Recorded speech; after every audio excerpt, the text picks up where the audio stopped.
Good afternoon, it's Lee Cassidy from Tactile Technology, and it's our regular Thursday. We talk to someone who's been through the process with the Goldman Sachs 10,000 program. So today we're actually going to have James Tweed talk about his experience in the program, and he'll be joining us in a second. But if you do want to join us in the future, we'll put a little bit of a blurb across the bottom and some contact details. So let us know if you want to join us and actually be a part of this video, telling people how you've actually got on in the program. So please let us know.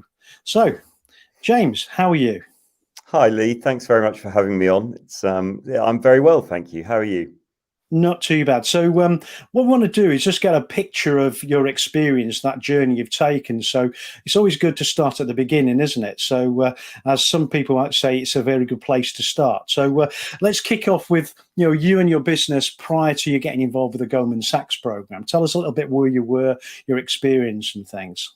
Yeah, sure. So I mean, my story, if you want, really is I set up this business, Coracle, online actually quite a long time ago now, 2007, having come from a background as a ship broker. I used to charter oil tankers, and now I have an ed tech business. It's all very obvious.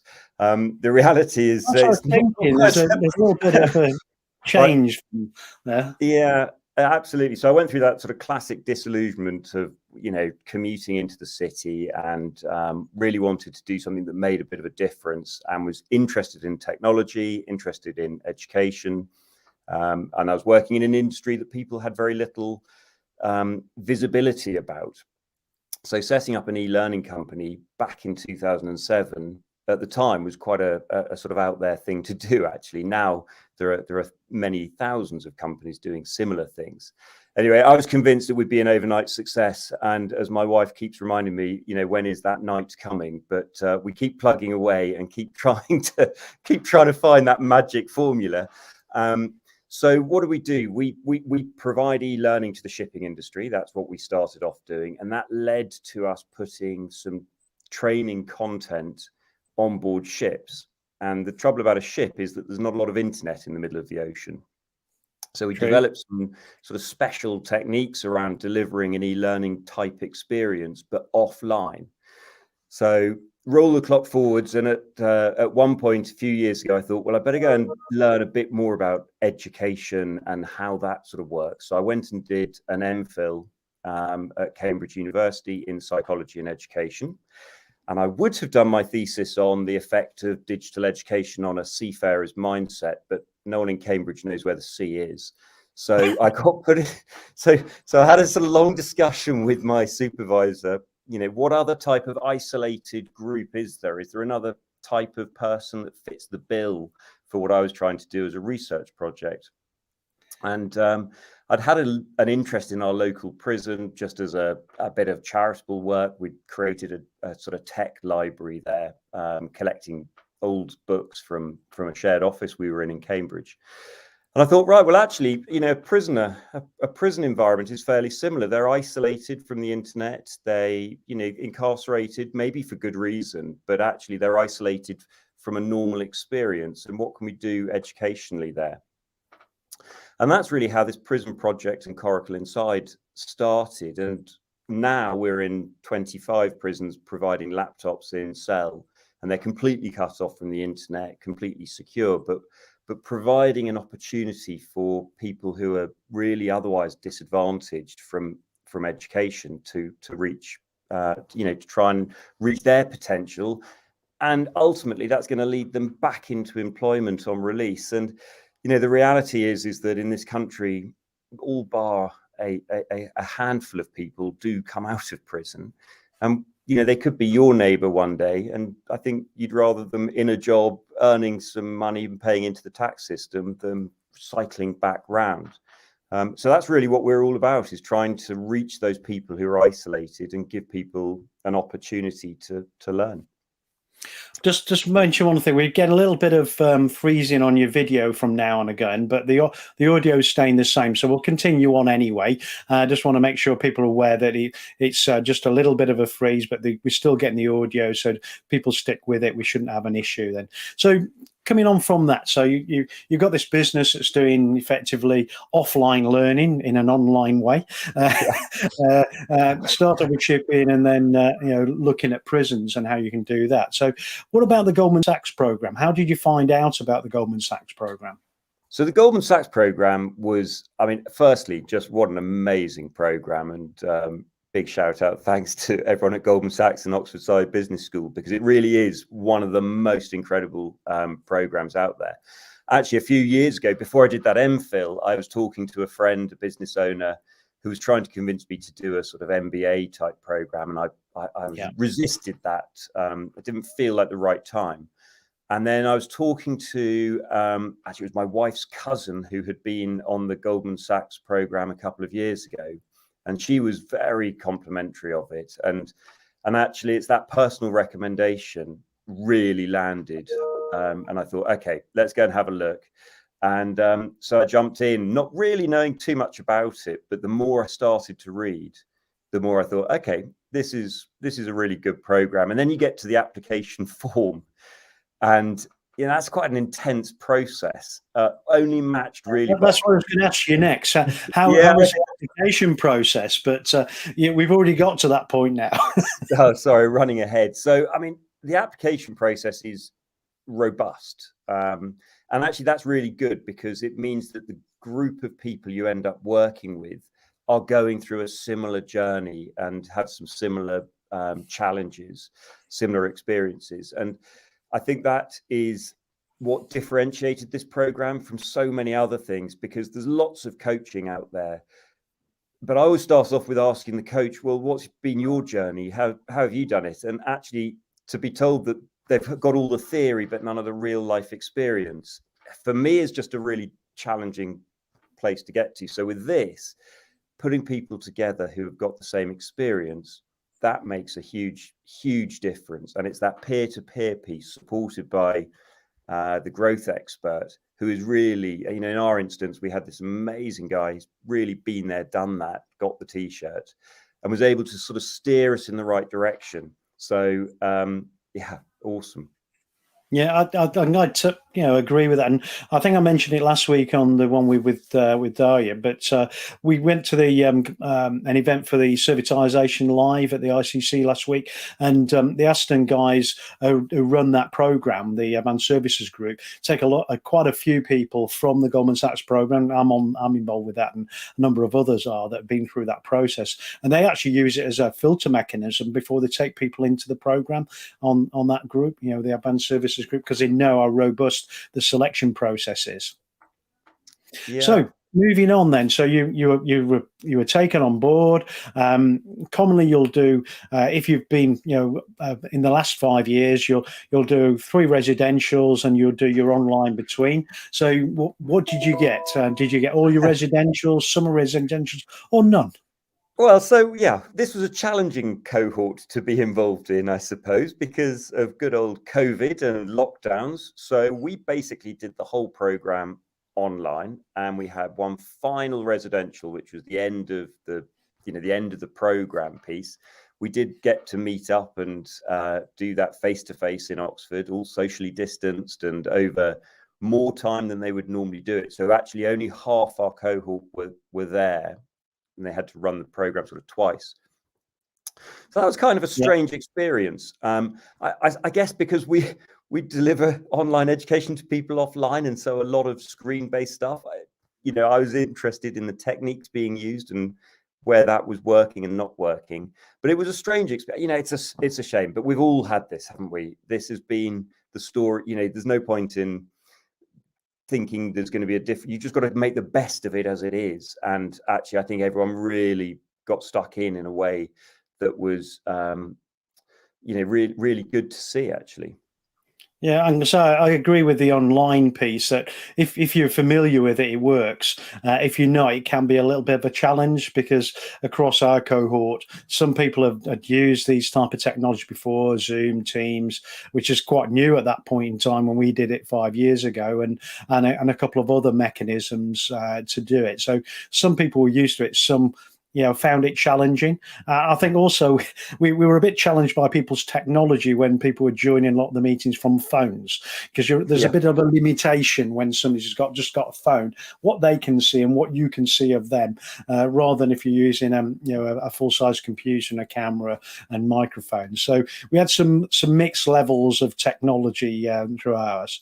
So coming on to the actual experience itself, so the different modules that you went through, there were lots of different areas, and when I went through it, there were different ones that were more important, more interesting, I should say, and more useful to me.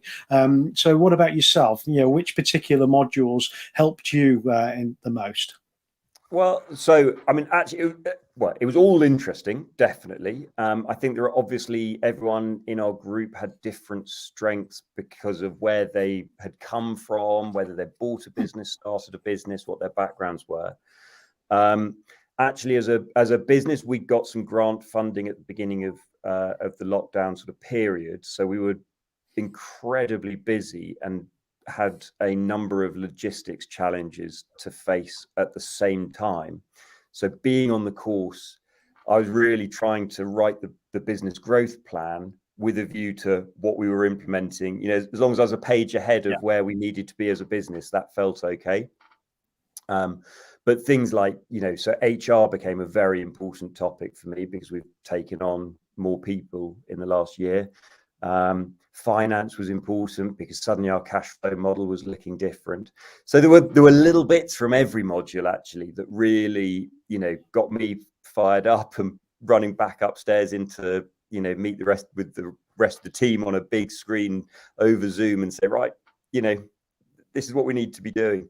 So I don't know. Was there anything that stood out in particular? I think it's something. It's that overall approach, and I think I've thought about this before. If you talk about a sporting environment, it's it's perfectly normal to have a sports coach, but they're not going to work purely and simply on just one element of your game. They may focus more on one element, but you're working on everything: your fitness, your skills, your whatever it is. And I think the same with business coaching and this type of growth plan. Yes, there are bits that may resonate more, but you have to go into everything with that view of this is part of the overall game plan, and just be open to listening and learning from everybody. Yeah, I think some of the other things is thinking about vision and the mission of the business, because not everybody looks at that in their business, and also looking at social responsibility were areas I found quite interesting, because it wasn't something I'd done a great deal about in previous businesses that I've been involved with. But one thing I always remember the talk about, making sure everybody's on the bus and they're all facing the right way and we're all on the journey together. And it's a nice analogy, isn't it, to understand if everybody understands what we're trying to achieve from our vision perspective and they're all on mission at the same time, which I think is a critical thing. Tell us a little bit about other people in your growth group, the type of businesses, because it's normally quite varied. So what other types of businesses do you have? Yeah, I mean, I think everyone says this, but honestly, that growth group is a really critical piece because they're the people that you're working with week in, week out, and almost, critiquing each other's thoughts. And so you get to know them quite well. So who did we have? We had a guy doing manufacturing aluminium frames, special frames for shows. We had someone doing pet walking franchise business. We had a guy hiring out loos, and we had someone who's operates stag and hen parties. So quite an eclectic mix. A diverse group. To say your growth group's only at a small section of your total cohort, that's quite a diverse group already, just in one growth group, isn't it? Yeah, totally. But ultimately, everyone's got some similar challenges. Whether it's we're all trying to grow the business, hire people, generate jobs, generate income, do some good, be more efficient, be more environmentally aware, whatever it is that we're all trying to do. Those are common themes. Doesn't matter whether you're selling, this or that. It's that those are the similar challenges. Yeah, and that's what I found in it, and everyone else we've spoken to about the program. The challenges are the same. It doesn't really matter whether you're a tech business, you're providing offline, online learning, or you run a deli or something of that. The problems are very similar. Looking at the finance side, understanding your numbers, looking at cash flow, people, how to employ them, how to not employ them anymore if they're the wrong people, all the challenges you have in a business. It really is quite easy to understand the value from the actual program. So you went through the program, you got to the end. Did you do a physical graduation, or did you do a virtual graduation? So I had an email about this, I think a week or two ago. I think we've got our graduation in January. So you've not had your graduation yet? We haven't actually had that. So that I'm really looking forward to that, because I think it's going to be the cohort I was on, which was 14, and I think they're combining it with either the one before or the one after. I'm not sure. Yeah, that's quite common, because you normally have 2 cohorts in a year under the graduation together with both cohorts. Right. So that'll be really good fun. Definitely a good excuse to catch up with everybody and see how everyone's doing. Yeah, looking forward to so that. One of the things I'll try and do is, when it's announced, I'll try and get to that one, and then we can meet in person. Oh, that'd be perfect. Yes, excellent. Yeah. Excellent. We'll give it a go. So coming back to the actual learning modules, and you're going through it. So each of those modules, as you learned about HR, finance, sales, marketing, those components within the program, how do you take those and the learning from that and introduce it into the business? Yeah, I mean, that's the key, isn't it? Because it's really easy to sit there and just be told stuff and to engage and think about stuff, but actually taking that plan and implementing it, that's a much more challenging thing. But I think that's the same as there are plenty, ideas, business ideas aren't necessarily difficult to come up with in the same way as creating a growth plan isn't difficult to come up with. The really difficult bit is actually executing that plan and being able to deliver what you want to be able to do. So I think we spent an inordinate amount of time really thinking and going over the plan, and I'd work up bits of the plan. And actually, this business growth plan you do it's quite a big piece of work. And if anyone watching is going to be doing this program, I really honestly start as early as possible, because you're only accountable to yourself, but actually the value you get out of it comes from doing that plan. And then I'd take a section away and I'd really sort of go and just talk to people in our team and start testing ideas and seeing how people reacted. And if you do that, a few little piece here, little piece there, suddenly the plan starts to get a life of its own and people really start to buy into what we're trying to do. And by having that clarity of vision and why are we doing what we're doing, and it's that concept of saying to people, don't come and work for me, come and work for the mission, understand what we're trying to do, and really make that the thing you're working for. And then how can we as a company support you work for that mission? And suddenly we unlocked some ideas where it felt very much more collaborative. People really started to understand why they're putting in the hours they're putting in, which have been brutal. And hopefully you then have some room for some fun along the way as well, because you're on the same page. And actually grounding that in a plan, is the only way to do it, I think. Yeah, and I think that's the key thing, and it's also that plan must be a living plan as well. It must change as the business changes, as your mission and your vision changes, because it's not going to be the same always. We've seen a lot of businesses going through this pandemic and have to pivot their business because they're just not going to survive doing what they did before, so they have to do something different.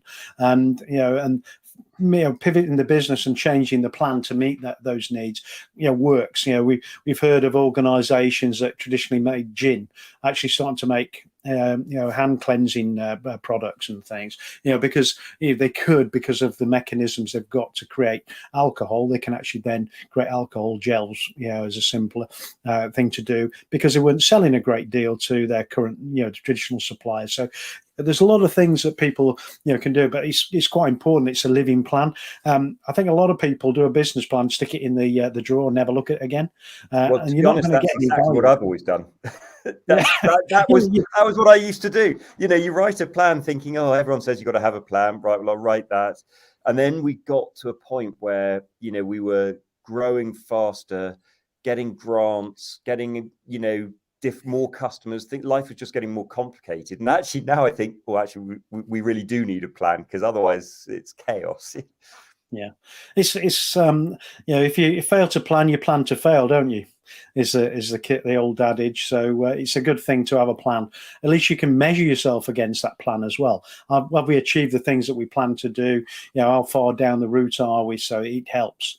So actually, that's a really interesting one. One of the things that we spent a bit of time on was working out what those sort of key drivers are for the business and how do you plan for those. And so we've got some very traditional type metrics, around the finances, but also we measure things now. We've put in place a new calculator for measuring our carbon emissions, which we measure per laptop, per prison. So actually we can start influencing the argument about we're changing this sort of paper lake into a data lake, and actually backing that up with evidence. And, actually having the rationale to do that, because our plan has identified it as a really useful KPI, has made it much easier to get everyone on board as to why these things are important, rather than it just being I think we ought to be, paying lip service to, and it doesn't matter what the topic is. This just happens to be a sort of, environmental thing, but it could be anything in your business that, if you don't measure it, you can't report against it. True. And I think analytics are a key thing. And in some of the things we do in technology, analytics are now becoming the most important thing, especially if you can look at that, analyze that data in real time to understand what's happening in a particular process, like, something like an equivalent to Airbnb, that people go and book a particular, place to stay, but they may add on additional things that people make money out of. How do they choose them? How do you affect them? How do you ensure that they can see other options that you can offer to them, even the travel, local car hire, those kind of things are quite important. So that real-time analytics is becoming really important to a lot of organizations, as well as the historic analytics to look at trends as well. Especially if you're looking at power utilization and things like that, it's good to be able to see how it's changing over time. Yeah, absolutely. Yeah. So have you done anything with the alumni so far? I've seen you on the alumni application, that most of us, use to tell people what we're doing, ask what help and advice from people and things. Have you, used the alumni much so far? Yeah, so I'm just sort of starting to dip my toe in a bit more, actually, and I think it's clearly one of the key resources that has so much power and potential from being on the program, is that network of people's experience. And actually, I think that if there are certainly questions that other people have asked that I've found really helpful when people have answered, but just seeing what sort of conversations are going on, you get a different sense of maybe where other businesses are seeing things. I think that is hugely valuable, because it's very easy to sit, isn't it, in this world.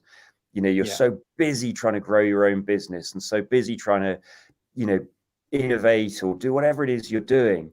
And actually taking that step back and getting a view of what else is going on in the world and how other people are viewing the world is critical, actually. So you get out of just doing the day-to-day stuff. And that's, every small business goes through this pain, don't they, of making the switch from doing all the work yourself to getting other people to do some stuff, to actually driving the business forward.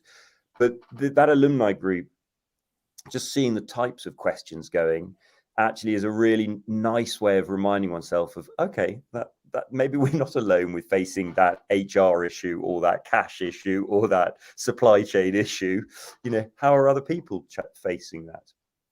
Yeah, very true. And I think there's a couple of other things in it that because everybody's been through the same process you have, that the type of people that you can deal with. So if you do actually select one of them as a supplier to you, you know where you are because you know how they they approach running their business. But also everybody's very good at helping one another. So and helping without expecting anything in return, which I think is a positive thing, because in business it's not always the case. You find a lot of people are looking to help people to get something in return, and that's not always the right thing.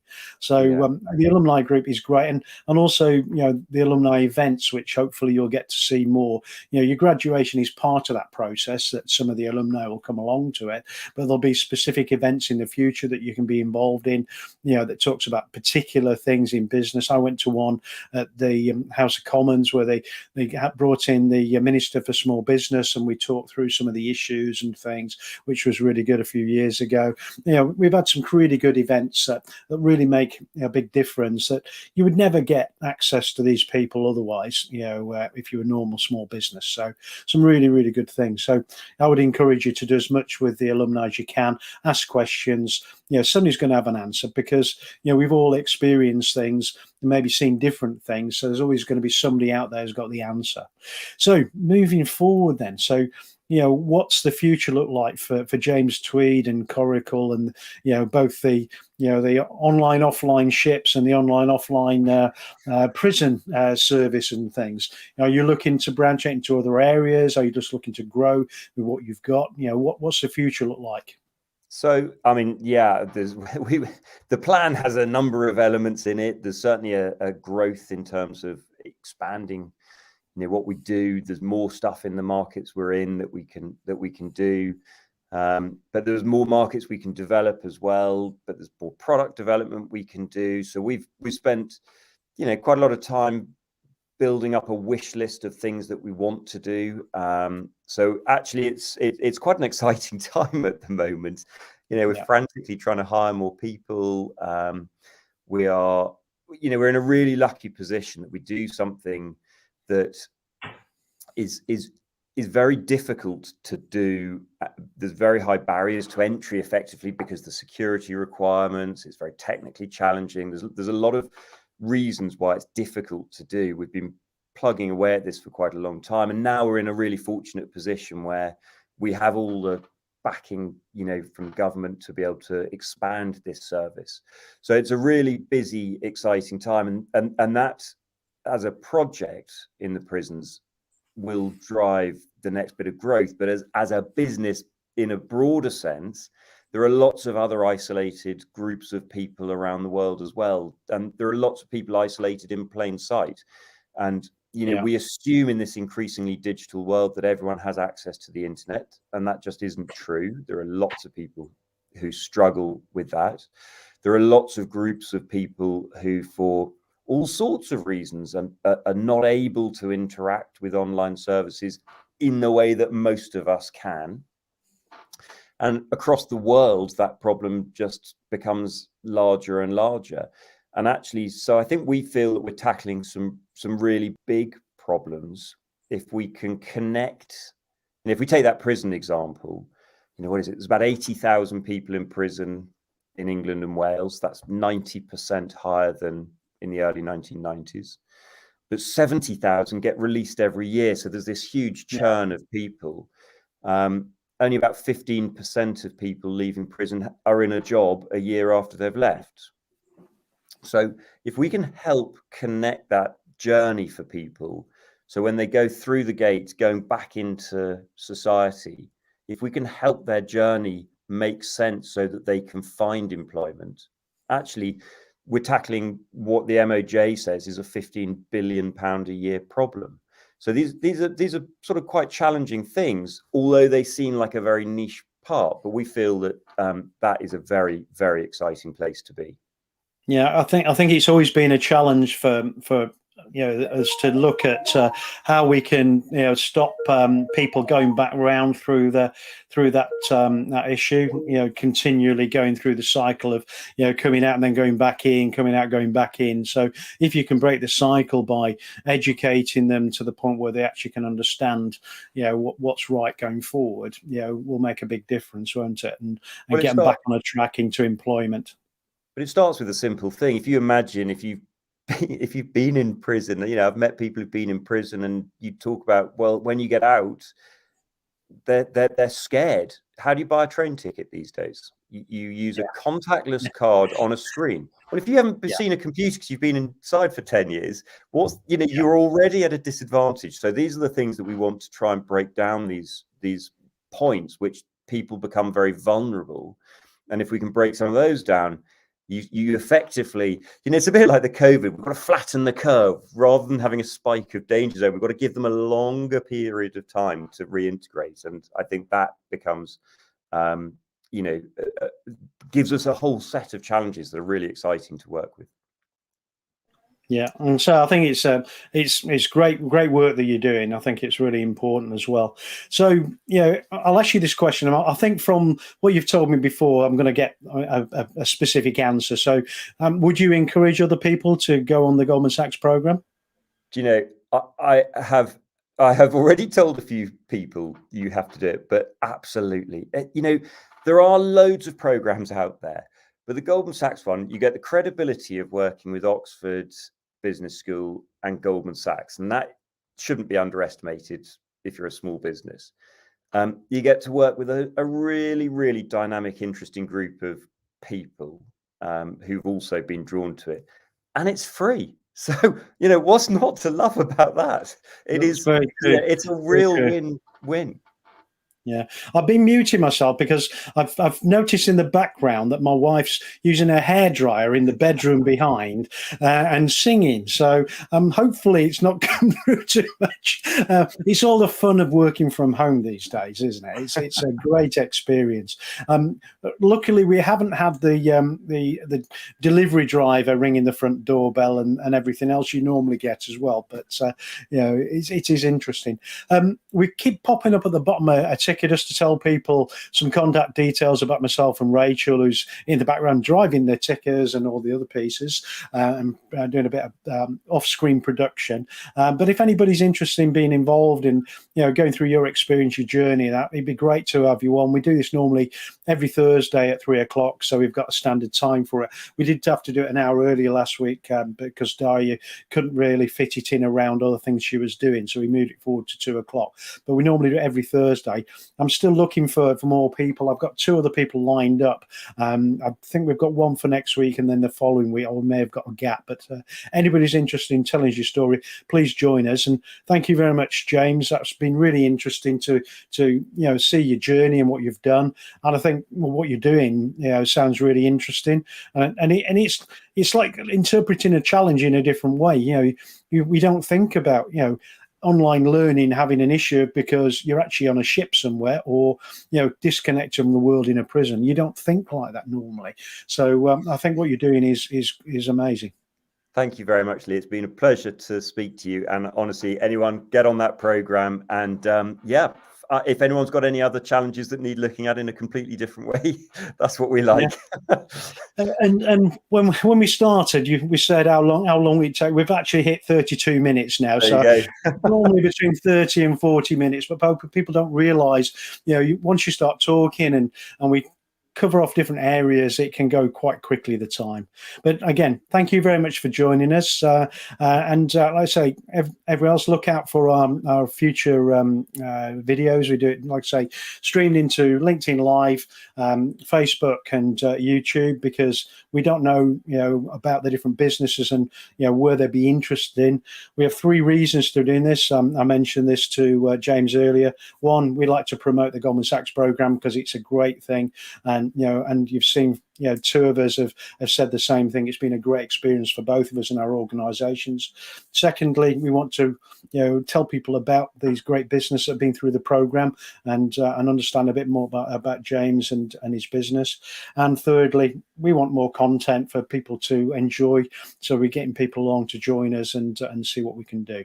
So like I say, thank you again. We'll shut things down now. We'll start sharing this out socially, so we'll get lots more people to see it. And I look forward to seeing you in the future face to face when we get a chance. Great stuff. Thanks very much, Lee. Thank you very much. Bye then.